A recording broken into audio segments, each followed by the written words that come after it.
A San Francisco-based company, Plenty, created a vertical farming system that produces 400 times higher yield than traditional agriculture, while using 95% less water and 99% less land. The key to success is de-stressing the plants. The whole operation is indoors, with rows of plants vertically suspended from the ceiling. Sunlight is replaced by full-spectrum LED lights from all sides, and robots move entire plant racks to where they're needed. Artificial intelligence manages all the variables of heat and light and water, continually optimizing and learning how to grow faster, bigger, better crops.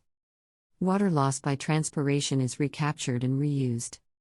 This technology could allow us to place our farms anywhere we need them and grow food anytime we need it, regardless of season or weather.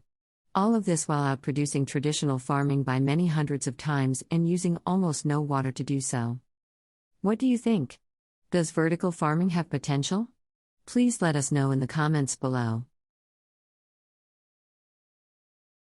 For more fascinating science and technology news, click the thumbnail on your screen. If you're a fan and want to do something good for the planet, click the subscribe button.